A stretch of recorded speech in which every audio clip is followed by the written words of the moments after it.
Welcome back to my YouTube channel.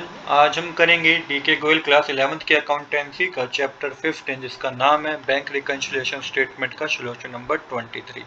Question number 23 मैंने already note कर रखा है।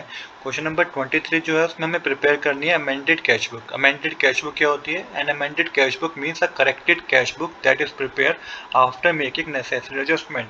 तो ये अमेंडेड कैश बुक आप इस तरीके से समझिए कि हो सकता है कि अब कैश बुक बनाई गई हो ना कुछ चीज़ें मिस हो गई हो, तो अब हमें क्या करना है, उन्हें सही करना है बैंक रिकंसिलिएशन स्टेटमेंट से पहले, तो उसे ही बोला जाता है अमेंडेड कैश बुक। अब जो क्वेश्चन नंबर 23 है मैंने ऑलरेडी नोट कर रखा है। इस क्वेश्चन में आपको अमेंडेड कैश बुक बनानी है, उसके बाद प्रिपेयर करना है बैंक रिकंसिलिएशन स्टेटमेंट। किस तरीके से करेंगे आइए समझते हैं। तो देखिए सबसे पहले वो ट्रांजेक्शन कौन कौन सी है जो कि रिलेटेड है कैश बुक के, तो third fourth fifth sixth transaction है जो कि कैश बुक से रिलेटेड है। अब यहाँ पे देखिए सबसे पहले 12,580 रुपीज़ जो दे रखा है, आपको टू बैलेंस ब्रॉट डाउन दे रखा है जो कि कैश बुक में डेबिट साइड आप मेंशन करेंगे। इसके बाद एक डिविडेंड की ट्रांजैक्शन है। डिविडेंड की कौन सी ट्रांजैक्शन है? डिविडेंड की ट्रांजैक्शन आपकी है कुछ ये जो डिविडेंड की ट्रांजैक्शन है वो है ट्रांजैक्शन नंबर 5th। तो dividend collect by the bank on the behalf of on our behalf 570 does not appear in the cash book. तो डिविडेंड को कैश बुक में नहीं दिखाया गया है, तो आपको दिखाना है कैश बुक में, क्योंकि पैसा आया बिजनेस के पास और डेबिट साइड जाएगी। फिर अगला टू मिस्टेक रेक्टिफाइड।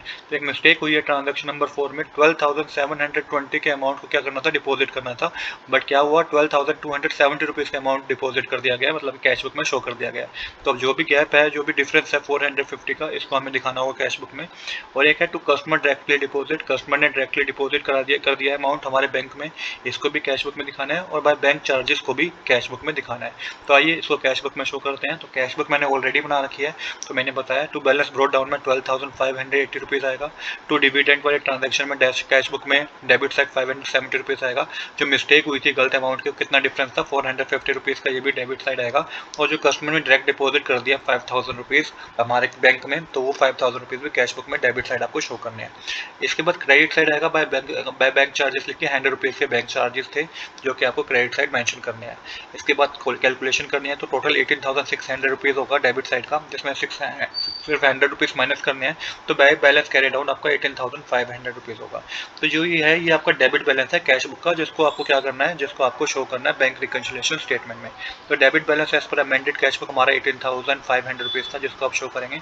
अब देखिए इसमें हम सबसे पहले ऐड क्या करना है, हमें ऐड करना है cheque issue but not presented 13,200 rupees का अमाउंट था, जो उसमें से हमने 18,000 में से 4,800 रुपीज़ माइनस करेंगे, तो 13,200 रुपीज़ का अमाउंट था जो कि हमने चेक इशू तो कर दिया, बट हमने जैसे इशू किया हमने आपको बैंक में तो नोट कर दिया, उसमें अपने कैश बुक में तो नोट कर दिया कि हमने क्रेडिट साइड मेंशन कर दिया कि हमने चेक इशू कर दिया, पर बैंक में तो अभी प्रेजेंट ही नहीं हुआ पूरा अमाउंट। तो 13,200 का अमाउंट अभी बैंक में क्या हुआ, प्रेजेंट ही नहीं हुआ, वहाँ से डेबिट हुआ ही नहीं।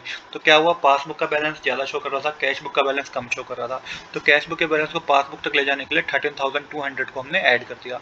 इसके बाद हमने लेस क्या करा, हमने लेस करा बच्चों, हमने लेस किया cheque deposit but not credit. ये हमने लेस किया, चेक डिपॉजिट तो कर दिया बट वो अभी बैंक में क्रेडिट ही नहीं हुआ 8,200 रुपीज़ का। तो अब देखिए हुआ क्या, जब हमने चेक डिपॉजिट करा तो कैश बुक में तो उसी वक्त हमने नोट कर दिया कि भाई हमने ये कैश जमा करा दिया बैंक में, ये चेक जमा करा दिया बैंक में, बट बैंक में तो अभी तक पास ही नहीं हुआ।